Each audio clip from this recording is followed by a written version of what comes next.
Bom dia, irmãos. A graça e a paz do nosso Senhor Jesus Cristo, amém? Aleluia, glória a Deus. Bom, nós estamos aqui essa manhã para mais um culto, para nós estarmos falando da palavra de Deus, para nós estarmos cultuando ao Senhor. Pela minha percepção, vamos experimentar algumas coisas diferentes. Eu digo isso de uma maneira muito individual, porque eu sei que o Espírito Santo aqui, ele é o mestre por excelência, amém? Ele habita dentro de você, ele vai te ensinar coisas específicas. Eu estou sendo ministrado ainda algumas coisas que nós vamos estar trocando aqui essa manhã, mas enquanto eu orava com respeito à ministração dessa manhã, o Senhor me trazia alguns exemplos, Ele colocava algumas coisas diante dos meus olhos, diante do meu coração, e eu queria fazer esse comentário com você. Sabe, quantos aqui entendem o que é a palavra rompimento? Rompimento, ele geralmente tem a ver com algo que ele vai além. Diga comigo, ir além. Rompimento, ele tem a ver não com aquilo que é natural e com aquilo que é ordinário, mas com aquilo que é extraordinário. Porque o rompimento, ele vem para romper algo que estava estabelecido, mas não de uma forma negativa. É claro que, dependendo do contexto, a gente poderia puxar um rompimento para uma parte negativa, mas nós estamos numa atmosfera celestial, amém? E nós cremos que esse rompimento, ele sempre vai ter a ver com algo positivo. E quando eu meditava acerca de algumas coisas que o Senhor vinha tratando comigo, Ele me trouxe a lembrança algo que é muito comum, e como tem muitos anos que eu não estudo isso, talvez, se eu falar alguma besteira, você ama a minha vida, e depois você tem liberdade, irmãos, que nós estamos aqui para aprender, amém?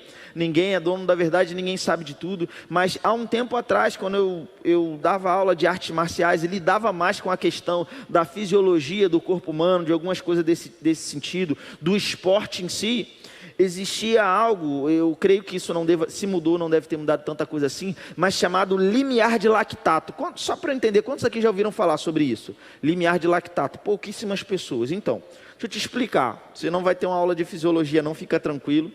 Mas basicamente como funciona? Quando a pessoa começa a fazer exercício físico, e conforme ela vai fazendo exercício físico, e ela vai cansando, o organismo da pessoa, ele começa a produzir uma coisa chamada lactato. Você já reparou que quando você começa a fazer muito exercício, você começa a sentir uma dor e um incômodo? E quando você vai, continua, até chegar ao seu limite, aquela dor vai aumentando até que você chega uma hora e fala assim, não tem mais como fazer. Você para, e dependendo da pessoa, se ela forçar, ela pode ter uma reação, algo do tipo, desmaiar, pode ser uma série de coisas. Por que isso? Isso é uma defesa do organismo. É porque você tem um limite, e esse limite é chamado de limiar de lactato. Lactato é essa coisa, não sei se é uma enzima, ou que, eu não lembro agora o que é exatamente, mas é algo que é produzido pelo nosso corpo. E conforme você vai trazendo um desgaste para o seu corpo, aquilo ali, o seu corpo vai produzindo mais, como quem diz, você está cansando, está chegando no teu limite, e quanto mais chegar perto do seu limite, mais o seu corpo vai produzir, até que você não consiga mais fazer aquele exercício. Você entendeu? Foi comigo até aqui? Ok? E por que é limiar de lactato? Porque limiar seria um limite. Então, o limiar de lactato é o limite que você tem de condicionamento físico. Quanto mais treinado você é, mais elevado é esse seu limite, essa sua capacidade. Uma pessoa que começa a fazer uma atividade, um esporte novo, ela vai cansar mais rápido do que uma pessoa que já pratica mais tempo. Por quê? Porque ela está mais treinada, então o corpo dela suporta mais e libera esse lactato numa velocidade um pouco menor. Amém, irmãos? Só que tem uma coisa.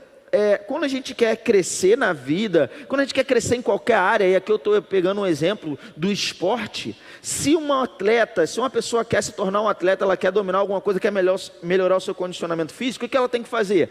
Treinar o mais próximo possível do seu limiar de lactato. Quanto mais você chega próximo do limite, melhor o seu resultado. Como que funciona? Quando uma pessoa tem um treinador, um coaching, seja da luta, do futebol, de qualquer esporte, quando ele entende essas coisas, o que ele faz? Ele prepara um treinamento, ele vai conhecendo o teu limiar, porque ele vai te passando as coisas e vai vendo quando que você vai cansar. Então ele vai treinar próximo daquele limiar. Então treina próximo daquele limiar e volta. Ele fica fazendo isso aqui, sempre indo para cá, porque o seu corpo vai se preparando e o seu limiar vai sendo elevado. Amém? É por isso que alguns professores de educação física, às vezes novos ou não tão capacitados, ele pensa que quando uma pessoa chega na academia, o que ele faz? Vou botar ele para fazer um monte de exercício, para arrebentar logo com ele, está tudo certo. Ele vai ver que o negócio é bom, mas não é assim que funciona. Quando você vai lá e você treina muito, no outro dia você fica andando igual um pato. Por quê? Não sei se você reparou, né? Vai andando, vai sentindo um monte de dor. Por quê? Porque você passou desse limiar e treinou muito lá em cima. Então você tem o que é conhecido como overtraining. Você trabalha muito lá em cima, você passa aquele limite e vai além das suas forças. É o que eles chamam de overtraining. Só que, irmãos, a gente pode pegar esse exemplo para qualquer área da nossa vida. Muitas vezes nós queremos viver uma vida confortável. Muitas vezes nós queremos viver uma vida dentro de uma zona de conforto. Mas deixa eu te falar, só tem crescimento quando você está perto do limite. A vida em Deus e a vida em fé não é uma vida de facilidades e não é uma vida de conforto. É uma vida muitas vezes onde você vai ser esticado até próximo do seu limite. Por quê? Quanto mais próximo do seu limite você ficar, mais você vai além. E aí você vai ter um rompimento, porque você vai ir além. Você entendeu isso? E isso é algo que é necessário na vida cristã. E quando eu estava orando sobre essas coisas, o Senhor trouxe alguns entendimentos para mim, para que eu pudesse citar para você, e você possa entender que Deus está te chamando para um rompimento. Deus está te chamando para ir além. Deus está te chamando para provar novos níveis dentro daquilo que você ainda não provou. Você tem um limite, mas Deus está te falando assim, ó, ei, eu quero te levar além. E Deus, Ele não é um coaching mal preparado, Ele não é um treinador mal preparado. Ele é aquele treinador que sabe o seu limite, Ele conhece você melhor do que você mesmo. Está tudo sendo monitorado, fique tranquilo, amém? Porque às vezes você olha para o natural e coloca limitações para você mesmo. Eu lembro de quando... Na época que eu treinava também, eu fazia muita coisa, irmão. Sei que hoje eu não faço, mas eu fazia muita coisa, amém? Glória a Deus, ora pela minha vida, aleluia. Mas eu praticava musculação, né? Levantava muito peso, então eu estudava muito, sempre gostei de estudar as coisas que eu fazia, porque eu gostava de entender aquilo que eu estava fazendo. E eu lembro que uma vez eu vi um estudo que foi feito, li sobre uma matéria de um estudo que foi feito na faculdade de Harvard, se não me engano, se não me falha a memória. Nesse estudo eles pegaram atletas avançados, intermediários, que treinavam musculação na academia, aparelho de academia. Tudo tranquilo até aqui, gente? Vocês estão comigo? Amém. E aí eles pegaram esses atletas, eles fizeram testes. E o teste era o seguinte, eles perguntavam para esses atletas qual era o peso que eles costumavam pegar em cada aparelho. Só que aí depois eles vendavam esses atletas e levavam eles para os aparelhos. E iam colocando os pesos, iam lá e era impressionante. O que os atletas ficavam impressionados? Eles conseguiam fazer muito mais repetições do que eles achavam, que eles diziam que eles conseguiam. Só que com um pequeno detalhe. Quando tirava as vendas dos olhos deles, eles reparavam que além deles fazerem mais repetições, o peso era bem mais elevado do que eles diziam que eles conseguiam pegar. Só que quando eles não viam a limitação que eles criaram na cabeça deles, eles conseguiam ir além. E aí mostrava que os homens conseguiam aumentar entre 10% a 15% da sua carga máxima, e as mulheres entre 25% a 30% da sua carga máxima. Aquilo que eles diziam que eles aguentavam, que era o limite deles, eles conseguiam ir muito além. Por quê? Porque eles não estavam limitados por uma visão natural. Você entendeu isso? Ei, irmão, eu vou te dizer uma coisa, eu entendo que esse culto vai ser diferente, você vai ter que estar ligado pelo Espírito, porque você não veio aqui para aprender sobre musculação, sobre esporte, sobre fisiologia, mas você veio para receber algo do Senhor, e o Espírito Santo já está trabalhando, amém? Então que você possa pegar e lembrar de tudo que você vai ouvir aqui essa manhã, aquilo que nós vamos caminhar na palavra, para que você de fato vá além, para que você de fato rompe os limites que você tem, talvez alguns que você implantou, talvez alguns que você aceitou por causa das circunstâncias, talvez alguns porque alguém disse para você, mas o Senhor está dizendo, eu sou contigo e estou te chamando para ir além. Amém, irmãos? Aleluia, glória a Deus. E aí eu quero começar pedindo para você abrir no livro de Mateus. Aleluia.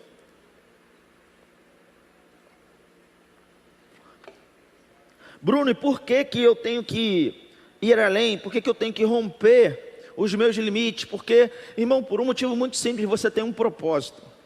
Deus te criou para realizar algo sobrenatural, algo extraordinário. E se você não entender isso, você pode acabar se acostumando com uma vida de viver no conforto, de viver abaixo daquilo que Deus te chamou para fazer. Irmão, eu não sei qual é a situação que você vive hoje, eu não sei qual é o nível que você chegou nos seus relacionamentos, na sua família, nas suas finanças, no seu chamado, mas eu tenho plena convicção no meu coração que Deus tem muito mais para você viver, amém? E você só vai viver essas coisas se você se colocar em movimento. A Bíblia diz lá em Efésios capítulo 2, versículo 10, que nós fomos criados para boas obras, nós somos feituras de Deus, criados para boas obras. Essa palavra feitura é uma palavra grega, poiemos, o poema. Essa palavra, ela passa a ideia de uma obra de arte. É como se Deus estivesse falando assim, porque o texto todo de 8 ao 10 ele diz: pela graça sois salvos, mediante a fé, isso não vem de vós, é um dom de Deus, não por obras para que ninguém se glorie. Ou seja, ninguém vai poder chegar no céu e dizer que chegou lá, porque na verdade eu fui bonzinho, eu fui para a igreja, eu fiz isso, eu fiz aquilo. Não, Deus está dizendo: ei, você foi alcançado porque eu te amo, não tem nada a ver com o que você faz. Você não pode fazer nada para eu te amar mais, você não pode fazer nada para eu te amar menos, porque o meu amor é incondicional. Amém, irmãos? Então Deus fez a parte dele. Agora ele não diz só isso, ele fala: mas além de eu te amar de maneira extraordinária, você não precisar fazer nada para ser salvo, eu decidi fazer você uma obra de arte para você fazer coisas extraordinárias. Amém? Só que você vai fazer isso não para merecer algo de Deus, você vai fazer isso porque você foi criado para um propósito, e é nesse propósito que você vai provar o melhor de Deus nessa terra. Aleluia. Irmãos, eu estava meditando esses dias, né? Me peguei pensando em algumas coisas.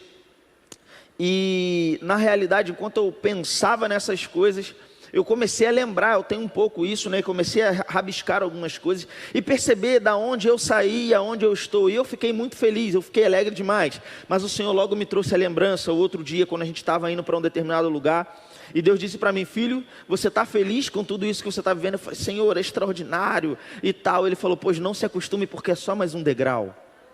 Deixa eu te dizer, o estágio da vida que você está, você sabe da onde Deus te tirou e aonde Ele te colocou. Agora deixa eu te falar, é só um degrau onde você está. Tem degraus mais elevados para você alcançar, amém, irmãos?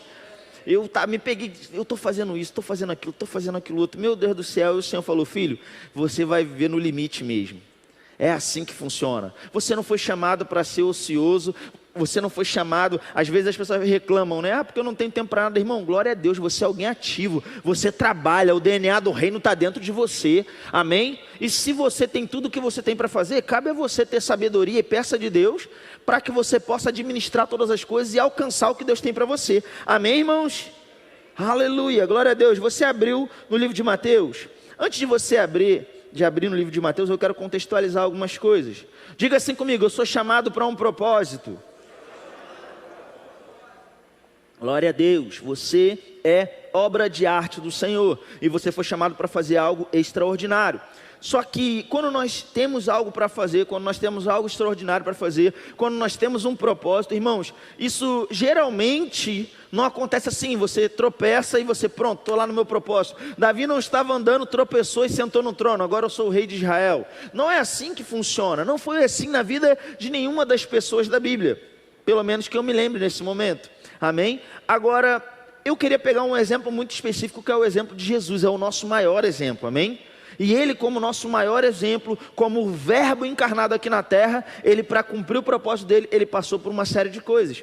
Quando nós olhamos para as escrituras, nós percebemos, eu separei algumas coisas aqui. Se você olhar, por exemplo, Mateus, o livro de Mateus, ele traz uma cronologia muito interessante sobre a vida de Jesus, né? Todos os evangelhos narram o ministério, a morte e a ressurreição de Jesus. Mas o livro de Mateus, ele traz uma cronologia que eu acho muito interessante, eu gosto bastante. Geralmente é o que eu mais utilizo até, né, para entender algumas coisas no ministério de Jesus. E nós vemos lá no livro de Mateus, a partir do capítulo 1 ali, o capítulo 2, que Jesus, ele cumpre algumas profecias. Ele tinha direito, né, a ser o rei de Israel, ele era o Messias prometido, porque ao nascer ele já cumpriu algumas profecias, nasceu em Belém, foi chamado do Egito, etc. Nós vemos, por exemplo, quando chega ali em Mateus, no capítulo 3, a aprovação de Deus, os céus se rasgam: eis o meu filho amado, em quem me comprazo. Deixa eu te dizer uma coisa, Jesus foi aprovado, mas você também é aprovado.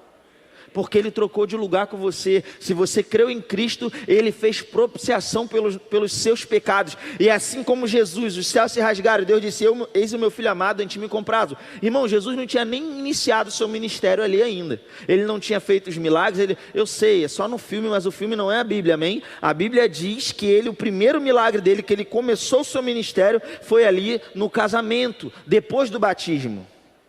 Então Jesus curando passarinho no filme não é bíblico, amém, irmãos? Tudo bem? Glória a Deus, vamos avançar. Então Jesus não tinha cumprido nada do seu ministério ainda, mas Deus rasga os céus e diz, esse é o meu filho amado, em ti me comprazo. Da mesma forma, querido, eu e você, não é pelo que você faz. Deus já rasgou os céus e disse, ei, eu te amo, eu tenho prazer na sua vida, eu me entreguei por você, amém?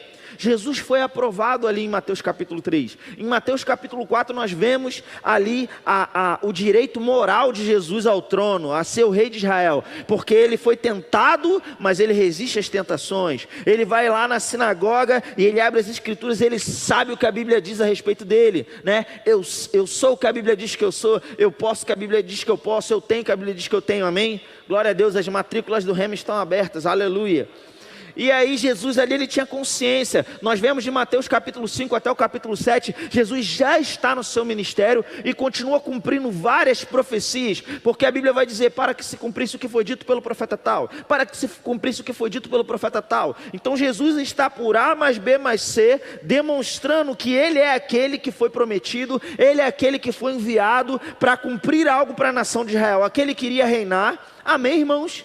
E finalmente nós chegamos ali no capítulo 8 até o capítulo 10, onde nós vemos Jesus mostrando a sua autoridade como rei, porque ele vai realizar vários milagres, prodígios, sinais. E deixa eu abrir um parêntese aqui, meus irmãos, se você observar, né, se você estudar com calma, você vai ver que Jesus cumpriu seu ministério e não faltou nada. Diga assim, não faltou nada. Ei, se você é o corpo de Cristo andando aqui na terra, se você é representante dele, não vai faltar nada. A Bíblia diz em Lucas capítulo 8, versículo 1 ao 3, falando sobre Jesus, que ele andava de cidade em cidade, pregando o evangelho do reino, cumprindo o seu chamado, cumprindo o seu propósito. Ele levava uma comissão de 12, amém, amada esposa, glória a Deus. Você está pensando que é mole, irmão? Depois a gente vai para cá, está lá no WhatsApp. Você falou 12. Coordenação doutrinária domiciliar. Amém? Glória a Deus. Mas glória a Deus pela esposa, amém? Me ajuda a crescer. Eu amo minha esposa, amém, irmãos? É 12 apóstolos com ele, amém? E a Bíblia vai dizer que pessoas seguiam a Jesus, e inclusive vai falar de pessoas que serviam a Jesus com seus bens, e dentre elas tinham algumas mulheres, e naquela época, irmãos, ou a mulher ela tinha muito ou ela não tinha nada, porque ela dependia do marido. Só que uma daquelas mulheres, ela era esposa de um procurador do rei da época, tinha muita grana, e o ministério de Jesus, eu não estou aqui dizendo que Jesus era podre de rico e multimilionário, amém, irmãos? Mas ele era suprido em cada uma das suas necessidades, porque quando você está no chamado, você vai ter as suas necessidades cumpridas, você vai ser abençoado, provar de abundância, e ainda vai transbordar para a vida de outras pessoas, amém, irmãos? Glória a Deus. Mas nós vemos tudo isso na vida de Jesus, só que mesmo Jesus tendo um chamado, mesmo Jesus tendo um propósito, mesmo Jesus passando por todo esse contexto, nós vamos perceber, irmãos, que Jesus passou por algumas adversidades. E eu quero que você abra comigo, por favor, para a gente começar, a sua Bíblia lá em Mateus capítulo 11. Você já estava em Mateus, agora você vai para o capítulo 11. E eu quero te dizer, Deus, versículo 20, Deus está te chamando para romper limites. Agora, eu creio, irmãos, que está se levantando uma geração como Daniel, porque Daniel, ele era um homem de oração, mas ele também era um homem da palavra.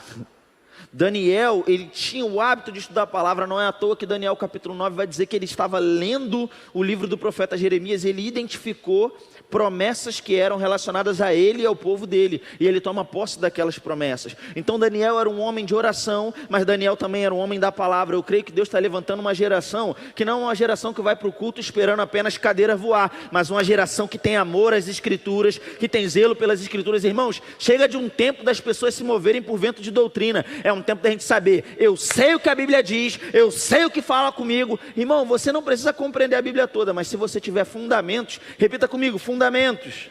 Se você tiver fundamentos, você não vai ser enganado. Que fundamentos são esses? Saber com qual povo a Bíblia está falando. Esse livro aqui fala com qual? O Antigo Testamento fala com os judeus. Os evangelhos mostram o ministério de Jesus, mas não tinha igreja ainda. A igreja ainda não existia. A igreja é um mistério revelado depois da morte e ressurreição de Cristo. São algumas coisas simples, mas que você começa a dividir e você passa a ter fundamentos. Amém, irmãos? Você foi comigo até aqui? Então, eu creio numa geração como Daniel sendo levantada. Então, essa geração ela vai ser da oração, essa geração ela vai ser da palavra, mas sabe de uma coisa? Essa geração também vai ser íntegra, vai andar em santidade, porque mesmo Daniel dentro da Babilônia, ele não negociou com os princípios do reino, amém, irmãos? Ele se agarrou aos princípios do reino, ele não abriu mão. Daniel era o cara, irmãos. Pegou aí, irmão? Glória a Deus. O meu Daniel também. Daniel é o cara, amém, irmãos? Então, uma geração vai ser levantada como Daniel, e essa geração vai ter fundamentação nas Escrituras. E, inclusive, irmãos, algumas coisas que nós estamos falando aqui, e nós vamos estudar, vocês vão perceber que são fundamentos das Escrituras. E o Senhor está te chamando para ser uma pessoa apaixonada pela palavra. Amém? A gente não pode achar que a gente foi para um culto, teve mais ensino, eu não gostei tanto, teve mais profecia, eu gostei mais, teve arrepio, eu gostei, não teve, eu não gostei. Sabe por quê, irmãos? O que vai te sustentar na segunda-feira, quando não tiver ministério de música, nem ministro pregando, para poder te animar, vai ser o conhecimento da palavra que está solidificado no seu coração, que vai gerar poder para você viver diferente, para você ficar firme. Amém, irmãos? Então, Mateus capítulo 11, você chegou lá no versículo 20... vai dizer assim, então você entendeu que Jesus já tinha cumprido um monte de coisa, feito um milagre, depois você vai ler com calma todo o livro de Mateus na sua casa, aleluia. Versículo 20 aqui, ele vai dizer assim, passou então Jesus a increpar ou repreender as cidades nas quais ele operara numerosos milagres, pelo fato de não terem se arrependido. Então, irmãos, dá uma paradinha aqui comigo, mesmo sendo mesmo Jesus realizando coisas extraordinárias, mesmo ele provando por A mais B mais C, que ele era o Messias prometido, que ele era o Filho de Deus, o Filho de Abraão, o Filho de Davi, que seria enviado para libertar Israel dos seus inimigos, que estavam debaixo do jugo ali, do Império Romano. Mesmo assim, eles não estavam se arrependendo e não estavam crendo na palavra de Jesus. E Jesus começa a increpar e repreender aqueles que não estavam recebendo o seu testemunho. Agora vá comigo para Mateus capítulo 12, porque a gente vai passear um pouco. Mateus capítulo 12. Irmão, deixa eu te dizer uma coisa. Quando você estiver caminhando no seu propósito, no seu chamado, quando você quiser viver coisas novas, ir além, romper os limites, saiba que vão vir desafios. Vão vir desafios, eles podem vir de diversas formas. Não foi diferente com o próprio Senhor Jesus Cristo. Pessoas tentaram resistir ao que ele tinha para fazer. Você foi lá em Mateus capítulo 12? Então Jesus ali ele começa a increpar com as cidades. Olha o que acontece em Mateus capítulo 12. Versículo 14 diz assim: retirando-se, porém, os fariseus conspiravam contra ele, sobre como lhe tirariam a vida. Presta atenção nisso, queriam resistir ao ministério, ao chamado e ao propósito de Jesus, mas não só isso, começaram a consultar, como é que a gente vai fazer para matar esse cara? Vá comigo para o versículo 22 desse mesmo capítulo, diz assim: então lhe trouxeram um endemoniado, cego e mudo, e ele o curou, passando o mudo a falar e a ver. Jesus faz mais um milagre extraordinário, e toda a multidão se admirava e dizia: é esse porventura o filho de Davi? Irmão, eu não sei se você consegue entender o que está dizendo aqui, mas basicamente, Jesus ele veio para cumprir algo. Todo o Antigo Testamento falava disso. Era uma promessa que foi feita para o povo que tinha aliança com Deus. Qual era o povo que tinha aliança com Deus no Antigo Testamento? Israel. Israel, é isso aí. Israel era o povo que tinha aliança com Deus no Antigo Testamento, o povo judeu. Então Jesus ia começar algo a partir de Israel e alcançar todo mundo. Só que quando ele vem para aquele povo, os líderes daquele povo começam a resistir. Não, peraí, como é que a gente vai fazer para matar ele? Ele não está falando do jeito que a gente esperava. Ele não está sendo do jeito que a gente gostaria que ele fosse. A gente gostaria que ele fosse do nosso grupinho, mas ele não é do nosso grupinho, ele anda com outras pessoas. E ele começou algumas coisas, só que mesmo assim Jesus continuou avançando. E aqui a Bíblia diz que ele faz um milagre extraordinário e o povo vai dizer, não é esse o filho de Davi? Você sabe o que eles estavam dizendo aqui?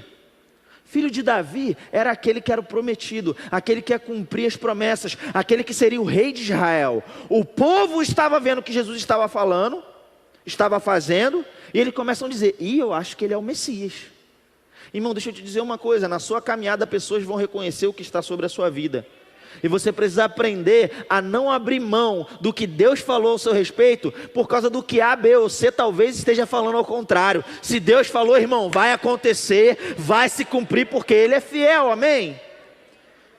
E aqueles que eram líderes, aqueles que eram muita coisa, os fariseus, versículo 24 vai dizer, mas os fariseus, ouvindo isso, murmuravam, esse não expele demônios, senão pelo poder de Beelzebu, maioral dos demônios. Quer dizer, o povo estava dizendo, esse aí não é o Messias, o prometido, aquele que vai nos libertar, aquele que será o rei sobre Israel. Aí os fariseus, está fazendo isso aí, ó, tudo pelo demônio, está agindo pelo demônio, está agindo por Beelzebu. E aí Jesus vai repreendê-los ali com sabedoria. Ele vai falar, um reino dividido não pode subsistir. Ele vai falar uma coisa, um debate vai começar. Mas eu quero que você vá comigo agora para Mateus capítulo 13. E nós estamos aqui caminhando a trajetória do que o Senhor Jesus Cristo vinha realizando para cumprir o propósito para o qual Ele foi chamado, amém, irmãos? Mateus capítulo 13, versículo 1, diz assim, Mateus 13 é a continuação do 12. Gente, essa informação é tão importante quando estamos estudando a Bíblia. Depois do 12 vem o 13. Às vezes as pessoas esquecem isso, mas isso é importante, porque é uma continuação, amém? Ok? Mateus capítulo 13, versículo 1. Naquele mesmo dia, repita comigo, naquele mesmo dia. Naquele mesmo dia, saindo Jesus de casa, assentou-se à beira-mar, e grandes multidões se reuniram perto dele, de modo que entrou num barco e se assentou. E toda a multidão estava em pé na praia, e de muitas coisas lhe falou por parábolas, e dizia, eis que o semeador saiu a semear. Aqui tem uma informação importante, e lembre, Deus está te chamando para romper, mas você não veio aqui receber apenas uma palavra para te colocar para cima. Sim, a palavra vai te levantar para que você faça o que Deus te chamou para fazer, mas Deus também está te chamando para colocar fundamentos e estacas no seu coração, no conhecimento que você tem das Escrituras, porque Deus te chama para maturidade, amém? Então aqui existem algumas coisas importantes acontecendo. Jesus vinha cumprindo o seu ministério, até então, irmãos, ele não tinha falado por parábola ainda. Jesus veio e estava anunciando o reino de maneira direta, só que as pessoas não estavam crendo no que ele estava falando, os líderes estavam resistindo, queriam o matar, ao ponto de começar a blasfemar contra o Espírito Santo, dizer, não, ele está fazendo isso aí pelo maioral dos demônios.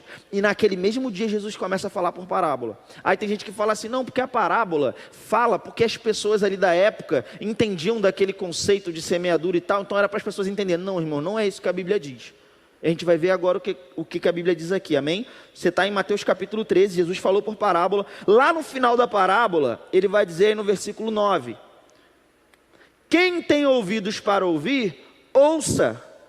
Então se aproximaram os discípulos, aqueles que acompanhavam o ministério de Jesus, e lhe perguntaram, por que lhes fala por parábolas? Por que isso aqui, gente? Porque Jesus não tinha o hábito. Senão não faria sentido os discípulos chegarem e falar, mestre, por que tu está falando por parábola? Porque até então ele não tinha falado por parábola. Ele começa a falar quando eles começam a rejeitar o que Jesus estava falando. E ele vai explicar aqui, versículo 13.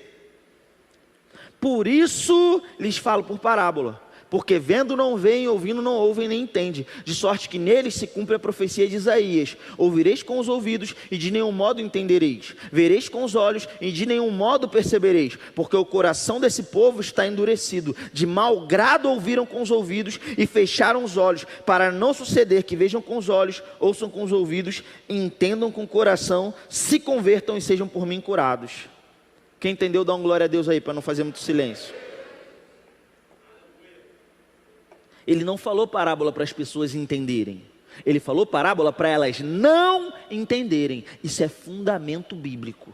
porque está associado com o que Jesus veio para cumprir e para fazer sobre a terra. Agora entenda uma coisa, mesmo com toda a resistência, Jesus chegando ao ponto de mudar um pouco o teor das suas ministrações, isso não impediu de continuar avançando. Oh, aleluia! E talvez, no primeiro momento, a gente pode pensar, será que foi só isso? Irmão, você sabe que não foi só isso, porque no final das contas você lembra o que aconteceu, né? Amém? Agora, vá comigo para Mateus, capítulo 22.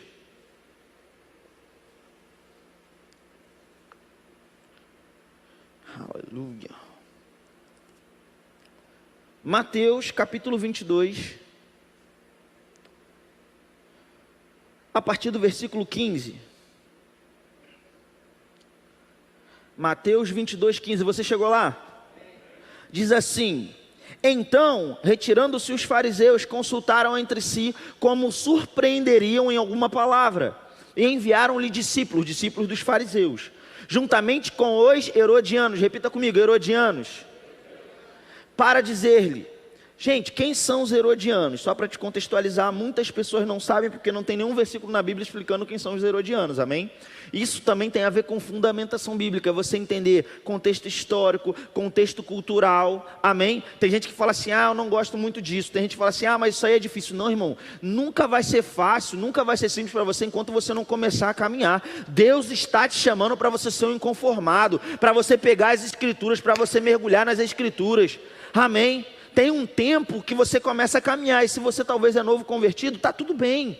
Você vai ser ajudado, o Senhor vai colocar pessoas próximas de você. Eu te garanto que as pessoas que sentam aqui na frente, que fazem parte da liderança da igreja, os ministros da igreja, os líderes, eles vão ter o prazer de servir e te atender. Você não está sozinho, amém? Agora o que nós não podemos é ficar, não, porque no começo, irmãos, o passarinho, ele necessita que a mamãe vá lá, mastigue e traga na boca, mas chega um tempo que ele tem que sair do ninho, tem que voar, e Deus está te chamando para voar, amém, irmãos? Glória a Deus. Então quem eram os herodianos aqui? Naquela época Herodes fazia parte lá, era autoridade lá dentro do Império Romano. Então quem são os herodianos? Eles na verdade eram como se fosse uma milícia. Eles, a gente toma conta de tudo, mas todo mundo tem que pagar imposto. Eles faziam dessa forma, e a nação de Israel esperava por um Messias que ia chegar e ia libertá-los daquela situação. Mas quando Jesus veio, Jesus não veio com espada na mão indo contra Roma. Então eles ficaram meio confusos. Não, ele está vindo diferente. Só que eles não sabiam que tinham profecias que tinham para se cumprir. Então o que eles começaram a fazer? Os líderes dos judeus, ligados com aqueles que em tese seriam inimigos dele, que cobravam imposto e maltratavam eles, eles pegaram e juntaram para tentar prender Jesus, para poder matar Jesus. Por quê? Os herodianos, eles tinham que controlar a rebelião. Ninguém podia se levantar contra Roma, contra César. E eles pagavam imposto a César. Então ninguém podia falar contra isso. Você entendeu até aqui? Só que os fariseus mandam os discípulos e mandam os herodianos juntos, infiltrados. E diz assim, os discípulos dos fariseus, versículo 16: Mestre, sabemos que és verdadeiro e que ensinas o caminho de Deus de acordo com a verdade, sem te importares com o que quer que seja, porque não olhas a aparência dos homens. Mestre, nós sabemos que tu fala a verdade sem se importar com as pessoas. Você sempre fala a verdade, Jesus. Aí eles vão dizer assim no 17: Dize-nos, pois, que te parece? É lícito pagar tributo a César ou não? Qual era a pegadinha? Jesus, nós sabemos que tu fala a verdade para a gente. Eles não queriam pagar tributo a César, mas eles queriam que Jesus dissesse isso para que os herodianos prendessem Jesus e Jesus fosse assassinado ou executado de alguma forma. Só que ainda não era o tempo. Porque Jesus disse, a minha vida ninguém toma, eu voluntariamente vou lá dou. Então nesse momento aqui, quando eles fazem essa pergunta, versículo 18, Jesus porém, conhecendo-lhes a malícia, respondeu: por que me experimentais, hipócritas? Mostrai-me a moeda do tributo. De quem é essa ficha de inscrição? Responderam, de César. Então Jesus lhes disse, dai pois a César o que é de César e a Deus o que é de Deus. Ei, vocês querem me experimentar, hipócrita? A minha sabedoria não vem aqui da terra, a minha sabedoria vem do alto. O que está na moeda? Então, dá a César o que é de César e a Deus o que é de Deus. Eles não conseguiram parar Jesus, os fariseus. Aí tinha os saduceus, que era um outro grupinho lá dos líderes judeus. Depois você lê Mateus 22 inteiro. Não, vamos ver se a gente consegue pegar ele na sabedoria, deixar ele sem palavras. Aí foram lá, mestre, vem cá, na lei de Moisés diz que se um homem com uma esposa, ele tem uma esposa, ele não tem filho e ele morre, então o irmão dele pode tomar posse daquela esposa e o primeiro filho vai ser considerado daquele que morreu, para ser a descendência dele. E de fato, gente, isso está na lei, porque a descendência era algo muito importante naquela época, culturalmente falando, não que não seja na nossa, mas tem a diferença para a nossa cultura. Para a gente pode soar um pouco estranho, mas isso realmente estava na lei, amém? Então eles pegam essa questão da lei de Moisés, por quê? Porque os saduceus não acreditavam em ressurreição dos mortos, não acreditavam em anjo, tudo que parecia ser espiritual eles não acreditavam, só o que era físico. Para eles era mais ou menos assim, morreu, acabou. Entendeu até aqui? Vocês entenderam isso? Os saduceus, eles não acreditavam em vida após a morte, ressurreição, anjo, nada disso. Então eles vão lá, vamos pegar Jesus. Mestre, ó, a lei diz que o homem, se ele tiver lá, se ele morrer e não tiver filho, o irmão pode assumir a esposa e o primeiro filho vai ser dele. Ó, tem uma história que a gente vai te contar, eram 7 irmãos. O primeiro possuiu a esposa, morreu sem deixar filho. Veio o segundo, possuiu a esposa, morreu sem deixar filho. Aí o terceiro possuiu ela também. Aconteceu a mesma coisa com os 7. Essa mulher era uma viúva negra, né, no caso. Se essa mulher vendesse quentinha, eu não comia. Aí eles inventaram a historinha. Mestre, e aí? Na ressurreição, quem vai ser o marido dela? Porque todo mundo possuiu ela. E Jesus, olha, vocês erram porque vocês não conhecem nem as escrituras e nem o poder de Deus. Para os caras que eram maioral da palavra. Vocês não conhecem nem as escrituras nem o poder de Deus. Sabe por quê? Porque na ressurreição dos mortos, não se casam nem se dão em casamento, serão como os anjos do céu. Mais ou menos assim, serão como os anjos. Sabe os anjos que vocês não acreditam? Então vai ser que nem eles. E quer saber do que mais? Deus, Ele é Deus de vivo, não é Deus de morto. Ele fala assim, ó, o próprio Senhor fala, a própria Bíblia diz que Ele é o Deus de Abraão, Isaac e Jacó. Deixa eu falar um negócio para vocês, Ele não é Deus de mortos, Ele é Deus de vivos. Oh, aleluia. Os caras, aí os fariseus, ele quebrou os saduceus. Vamos lá de novo tentar pegar Jesus. Aí eles vêm de novo. Aí chegam lá, mestre, qual é o primeiro mandamento, qual é o segundo? Aí Jesus responde ele certinho. Aí eles ficam quietos, né? Não tem muito o que falar. Aí Jesus vira para eles e fala assim, agora deixa eu perguntar para vocês. Agora é minha vez de brincar. Essa é a versão Bruno César, revista atualizada, tá? Depois você lê lá, nas minhas palavras. Agora é minha vez de brincar. Vem cá. O Cristo, o Messias, o prometido, ele é filho de quem? Essa aí é fácil, Jesus, é filho de Davi. Ele é. Então como é que o próprio Davi, inspirado pelo Espírito, vai dizer, disse o Senhor, Deus, ao meu Senhor, o Messias, assenta-te à minha direita até que eu ponha todos os seus inimigos debaixo dos seus pés. Se Davi chama o Messias de Senhor, como é que ele é filho de Davi? E a Bíblia diz que ninguém ousou mais fazer pergunta ou responder nada a ele. E Jesus disse, não sabe brincar, não desce pro play. Essa é na minha versão, tá bom? Irmãos, o que eu quero que você entenda aqui, você está entendendo alguns fundamentos bíblicos. Jesus estava ali numa briga feia. Chega em Mateus capítulo 23, ele começa a dizer, gente, ó, os fariseus falam muito, tá? Vocês podem até falar o que eles fazem, porque eles falam da lei, mas não fazem o que eles façam não, porque eles são tudo hipócrita. Eles com a abelha engolem o camelo, com o mosquito engole o camelo. Raça de víbora. Tem gente que pensa que Jesus chegou lá e falou assim, raça de víboras, aleluia. Irmão, Jesus está raça de víbora, vocês não vão escapar do inferno.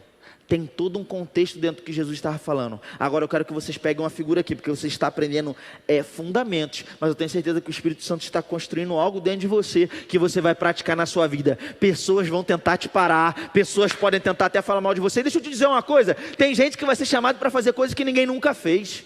E quando você quiser fazer coisas que ninguém nunca fez, as pessoas vão querer tacar pedra em você, querido. Sabe por quê? Tem muita coisa que as pessoas não querem fazer, são que nem os fariseus. Eles não querem fazer, mas taca pedra em quem tenta fazer. Ei, se Deus falou, avança, continua, não para. Vão tacar pedra, vão falar mal, não vão entender, mas você continua avançando. Porque há um propósito, você é obra de arte criada pelo Senhor, e você não vai poder negociar. Jesus não negociou, Ele é o nosso maior exemplo. E deixa eu te dizer uma coisa, Você precisa até tomar um pouco de cuidado, né? Porque senão tem irmão que, né, faz a interpretação manipulada, né? Não, porque Jesus, os fariseus falaram contra ele chamou de raça de víbora. Então se o meu líder me botar no banco, eu vou dizer raça de víbora. Não, irmãos. Porque o mesmo Jesus que naquele momento ele se levantou para defender a palavra, é o mesmo Jesus que quando estava sendo crucificado, ele disse: Pai, perdoa eles não sabem o que eles estão fazendo. Porque Jesus sabia como se comportar em cada momento, como ele deveria se comportar novamente. Amém? E aí, nós chegamos aqui em Mateus, no final de Mateus, no capítulo 23, eu não vou abrir tudo, mas eu vou só comentar algumas coisas aqui, e eu tenho certeza que o Senhor vai completar tudo aquilo que Ele tem para fazer essa manhã. Aleluia. Sabe, irmãos, aqui Jesus continua naquele debate, e no final de Mateus capítulo 23, Jesus determina um juízo sobre Jerusalém e sobre a nação de Israel. Lá no final de Mateus capítulo 23, depois de toda essa briga, todo esse debate, depois de Jesus dizer: raça de víbora, vocês vão para o inferno, nós chegamos no final de Mateus capítulo 23, Jesus fala: Jerusalém, Jerusalém, que mata os profetas e apedreja aqueles que te foram enviados. Quantas vezes eu quis vos reunir como a galinha que ajunta os seus pintinhos e vós não quiseste? Eis que agora a vossa casa ficará deserta. Em verdade vos afirmo que vocês não me verão novamente, até que digam: bendito é o que vem em nome do Senhor. Agora deixa eu te perguntar uma coisa: Jesus estava falando com a igreja ou estava falando com Israel? Com Israel. A igreja nem sequer existia, e Jesus vira para Israel e fala: vocês estão me rejeitando, mas vocês só vão me ver novamente quando vocês disserem bendito é o que vem em nome do Senhor. Gente, isso só vai se cumprir no futuro, quando Jesus voltar, porque os judeus vão se arrepender, a nação de Israel vai reconhecer que Ele é o Messias. Tem várias profecias que falam isso no Antigo Testamento, tem profecias que falam sobre isso no Novo Testamento. Paulo fala isso em Romanos 11, amém? Você foi comigo até aqui? Agora, eu quero destacar aqui algo. Jesus não parou diante dos desafios que ele tinha enquanto ele cumpria o seu chamado, o seu ministério, o seu propósito. Agora, sabe o que eu acho interessante? Que Jesus era guiado pelo Espírito. Jesus não se guiava pelas circunstâncias e nem por pessoas. Se você olhar, por exemplo, o texto de Mateus capítulo 24, é um texto muito conhecido, e as pessoas falam, né, porque Jesus fala da volta dele, mas Jesus estava repreendendo os judeus, corrigindo um monte de coisa. Aí no início de Mateus 24, ele passa em frente ao templo, depois que ele tinha quebrado o pau lá com os judeus, ele passa em frente ao templo, e os discípulos, acho que perceberam que Jesus estava brabo, foram tentar dar uma minimizada. Olha, mestre, que bonito templo onde nós adoramos o Senhor. Ele, tá vendo isso aí? Vai ser tudo destruído, não vai ficar pedra sobre pedra. Deve ter dado um nó na cabeça dos caras. Jesus estava brabo. Aí eles tentam amenizar. Jesus, olha o templo. Jesus, não vai ficar pedra sobre pedra, vai cair tudo, vai ser destruído. Como assim? É o lugar onde nós adoramos a Deus. É o lugar onde as profecias dizem que o Messias vai governar sobre toda a terra, a partir do templo em Jerusalém. Como é que é isso? E aí eles tomam coragem e perguntam: mestre, qual é o sinal da tua vinda, da consumação do século? Quando que vão acontecer essas coisas que você está falando? E Jesus começa a explicar. Só que, irmãos, não tem igreja. E aí tem um monte de crente que, infelizmente, ele pensa que é antena parabólica. Vive atrás de sinal. Sempre tentando pegar um sinal. Aí é assim: olha lá a guerra, sinal da volta de Jesus. A fome. Olha que Jesus falou. Não, irmão, Jesus não falou isso para a igreja, não. Ele falou com os judeus, porque na verdade Jesus ali no texto, ele vede que ninguém vos engane, virão fome, virão guerra, isso é o princípio das dores, as próprias dores que a Bíblia fala, que é um tempo de juízo sobre Jerusalém, sobre o judeu. Jeremias capítulo 30, versículo 6 e 7, o profeta fala: é possível o homem ter dores de parto? É possível o homem dar à luz? Como é que eu estou vendo os homens sofrendo tormento, como aquela que está para dar à luz? Tem vários, Paulo fala: olha, o dia do Senhor vai vir como ladrão, trazendo repentina destruição. 1 Tessalonicenses capítulo 5, a partir do versículo 1, ele fala: vai pegar o mundo de surpresa. Nós não, porque nós somos da luz e nós somos do dia, nós somos filhos da luz e filhos do dia, nós não vamos ser pegos de surpresa. Mas o povo não olha os sinais. Não, irmão, na verdade nem existem os sinais, porque a Bíblia diz que os discípulos perguntam qual é o sinal, do grego semeiron, que Jesus vai dizer, quando ele vai falar: vai ter fome, guerra, vai acontecer isso, o anticristo vai se sentar no templo. Jesus começa a narrar toda a tribulação, e você que quer aprender mais sobre isso, você vai ter oportunidade esse ano, você vai ter uma aula incrível de escatologia no Rema, amém? Glória a Deus, as matrículas estão abertas, segunda-feira tem aula, corre, irmão, amém? Você quer crescer, quer romper o limite, é a tua oportunidade. Amém? E aí o que acontece? Jesus começa a narrar toda a tribulação, e lá no final do texto ali de Mateus 24, lá no versículo ali, mais ou menos no 27, ele diz: então aparecerá no céu o sinal do Filho do Homem, todo olho verá. Ali é do grego semeiron. Ei, Deus não te chamou para ficar procurando sinal, Deus te chamou para crer na palavra e ser guiado pelo Espírito. Enquanto tem pessoas olhando, não, porque olha, os judeus estão orando, agora vai, o anticristo vai aparecer. Gente, isso já acontece há muito tempo. De tempos em tempos tem uma geração imatura que fica procurando o sinal da volta de Jesus. Mas Deus está levantando uma geração madura. Vai falar: eu fico com a palavra. Se a palavra diz, é nisso que eu vou crer. Ele não estava tratando com a igreja. Na realidade, em todo Mateus 24 não tem nenhuma tratativa com a igreja. Mas isso é um momento para o rema. Porque a gente vê o filme, a novela, e aí está dois no campo. Um some, o outro fica. E se eu te dissesse que isso não está falando de arrebatamento? Cenas dos próximos episódios, aleluia. Mas eu quero que você pegue um fundamento aqui. É esse fundamento que eu quero destacar. Ei, Deus entregou Jesus na cruz. Para quê? Para morrer pelos nossos pecados, para o Espírito Santo poder morar dentro de mim e de você. Para quê? Para ficar mandando sinal do lado de fora? Ei, querido, Ele mora dentro de você, Ele quer te guiar por dentro, Ele quer te dar instruções precisas. Você não precisa olhar para um lado, olhar para o outro, olhar para uma notícia, olhou para não sei o que, olha que não sei quem vai se levantar, talvez não sei quem é o anticristo. Ei, eu digo para as pessoas, não fique crendo em teoria de jornal. Deus não vai te guiar pela Diabo News, Ele vai te guiar pela palavra e pelo Espírito. Qual é a nossa expectativa? Qual é a nossa fé? É ficar com o que os apóstolos ensinaram. Engraçado que os apóstolos não falaram de sinal. Engraçado que os apóstolos não falavam nada dessas coisas que a modernidade hoje quer dizer. Ei, meu irmão, sabe o que os apóstolos diziam? Ei, ele vai chegar a qualquer momento, é iminente. Aí tem gente que não, porque agora vai, porque agora Israel levantou, porque agora não sei o que. Ei, meu irmão, sabe qual é o motivo para a gente crer que Jesus vai voltar? É um muito simples. Ele disse no final do livro de Apocalipse: eis que venho sem demora. Se Ele disse, eu não preciso de notícia, eu não preciso de guerra, eu não preciso de terremoto, eu só preciso de uma palavra do Senhor, e eu vou avançar. Aleluia. E para a gente encerrar, eu gostaria de chamar o Ministério de Música, e eu quero convidar você a abrir agora. A gente caminhou bastante no livro de Mateus. Para a gente encerrar, vá para o capítulo 1 e versículo 1 de Mateus. Aleluia. Ei, Deus está te chamando para romper limites. No seu chamado, no seu propósito, na sua vida com Deus, mas também no seu conhecimento das Escrituras. Não é mais tempo, sabe? Irmãos, eu me questionei muito. Senhor, uma mensagem como essa, abordando o livro de Mateus, o Senhor já tinha falado comigo que eu ia falar sobre isso. Algum tempo atrás eu falei, essa mensagem, mas amém, vou confiar. Aí quando eu soube que eu ia ministrar no domingo de manhã, eu me questionei de novo: Senhor, essa mensagem, ainda por cima num domingo de manhã. Mas ei, irmão, nós somos a igreja, nós amamos a palavra, e Deus está chamando para uma igreja madura se levantar. Chega de um tempo onde as pessoas falam assim: porque eu não consigo me concentrar muito tempo prestando atenção. Não consegue ou tem preguiça porque não tem o hábito de estudar. Ei, Deus está levantando uma geração poderosa, e eu vou te dizer, essa geração vai ser diligente.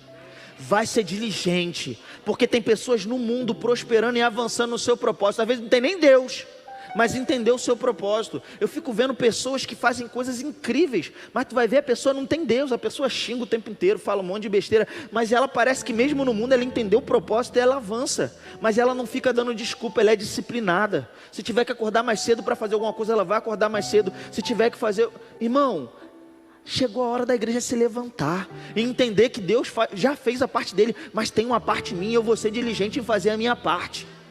Amém, irmãos? Você abriu em Mateus capítulo 1, versículo 1, diz assim: livro da genealogia de Jesus Cristo, filho de Davi, filho de Abraão. Um versículo poderoso, porque esse versículo ele fala de dois aspectos: salvação e reino. Repita comigo: salvação e reino. Deus providenciou salvação para você. Você é filho, você é amado, você é nação santa, você é raça eleita, você é propriedade exclusiva do Senhor, você é mais que vencedor sobre todas as coisas, maior é aquele que habita dentro de você do que aquele que habita no mundo, você é imparável, as portas do inferno não podem resistir você, porque você é salvo, você é tudo isso. Mas sabe que a promessa não é só salvação, é reino também. Há um reino futuro para se manifestar. E você é o anúncio desse reino que vai se manifestar. Se as pessoas quiserem conhecer esse reino, elas podem conhecer sem abrir a Bíblia. É só olhar para a sua vida. E você está vivendo o que Deus te chamou para viver. Cumprindo o seu propósito, rompendo limites, indo cada vez mais além. Como você consegue fazer isso? Ele é comigo. Filho de Abraão. Porque Abraão subiu no Monte Moriá em Gênesis capítulo 22. Estava pronto para sacrificar Isaac. Mas o anjo bradou: ei Abraão, agora eu sei que você me temes. Não precisa sacrificar um menino. E aparece um cordeiro, que representava o Cristo, morrendo no lugar do homem. O homem não precisa mais morrer. Ele disse: eu sou a ressurreição e a vida. Quem crer em mim, ainda que morra, viverá eternamente. Aleluia. Mas sabe que ele não é só o filho de Abraão? Tem uma historinha lá em 2 Samuel capítulo 7, a partir do versículo 1. E nessa história, Davi, o rei, morava num palácio lindo. E ele parou para pensar, porque ele era um adorador do Senhor, e fala: olha, eu tenho um palácio lindo, e Deus mora numa tenda, a arca onde fica a presença e a glória de Deus está dentro de uma tenda? Não, peraí, tem que mudar esse negócio. Vou construir uma casa para o Senhor, um templo para o Senhor. Mas aí Deus manda um recado para ele: Davi, você não vai poder construir casa para mim, porque a tua mão está suja de sangue. Davi era um homem de guerra.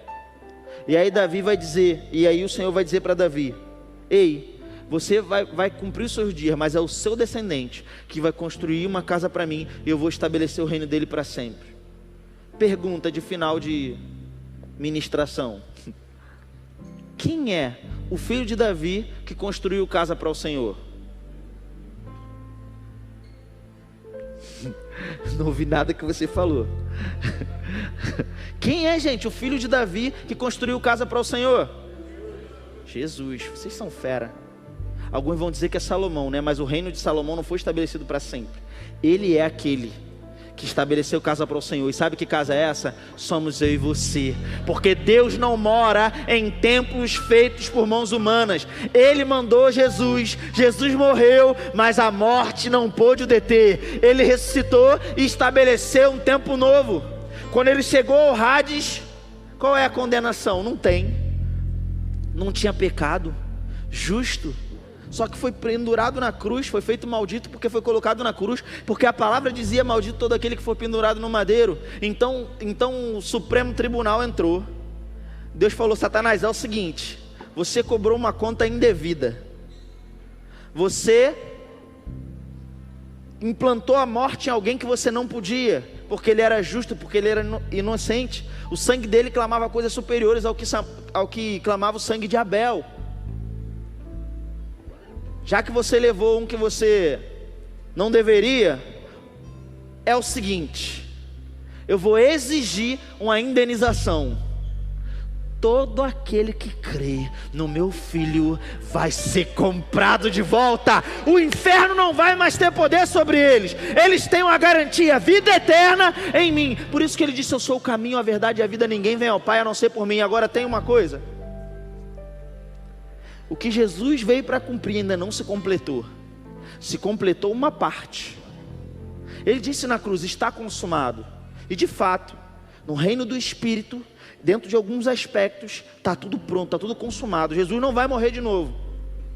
Agora tem uma coisa, ainda tem uma parte do que ele vai cumprir. As profecias não se cumpriram todas ainda. Cumpriram uma parte. E não existe uma parte mais importante do que a outra. Eu gosto de dizer que 50% foi cumprido. Você ainda tem muita coisa para você viver no Senhor, aqui na terra. Mas deixa eu te falar, quando Ele voltar, você pode ficar de pé? Sabe por quê? Ele veio a primeira vez como cordeiro sofredor, viveu aqui na terra, cumpriu o seu chamado, nem foi a tantos lugares assim, ficou num lugarzinho pequeno. Irmão, se você pegar os lugares que Jesus rodou, A quantidade de pessoas que a vida dele tocou diretamente naquele espaço que ele estava aqui na terra foi algo muito ínfimo. E no final das contas ele terminou aqui na terra pendurado numa cruz no meio de 2 ladrões. Mas porque ele veio para cumprir as escrituras. Agora preste atenção nisso. A primeira vez que ele veio como cordeiro sofredor, ele te curou, salvou, libertou, te alcançou, te trouxe vida. Se na primeira vez como cordeiro sofredor ele realizou tudo isso, imagina quando ele voltar segunda vez como leão da tribo de Judá. Ei, nós estamos sendo chamados para ser uma geração que vai romper limites, que vai fazer coisas que ninguém nunca fez. Fique ligado nesses dias. Há algo derramado da paz do Senhor sobre toda a terra. Há pessoas curando enfermos, há pessoas ressuscitando mortos, há pessoas prosperando de maneira extraordinária, há pessoas criando coisas, criando empresas, criando novos negócios. Há coisas acontecendo, nós temos que estar ligados. Deus está nos chamando para viver essas coisas novas. Mas essas coisas novas vão exigir diligência, fazer a nossa parte. Então seja diligente, mergulhe nas escrituras, aproveite a oportunidade. Talvez você está aqui e esteja pensando assim: poxa, eles têm falado tanto do rema para quem não fez. Mas se você fez e você não está estudando, você não está usufruindo da maneira como deveria, aquilo que você já usufruiu, pode ser que tenha alguma coisa errada. É momento de você ir lá e mergulhar de novo. Deus está te chamando para ir além, e nós vamos ir além, porque não seremos parados pela falta, não seremos parados pelos desafios, não seremos parados pelas pessoas, não seremos parados pela pandemia, não seremos parados por nada nem ninguém, porque as portas do inferno não podem resistir à igreja.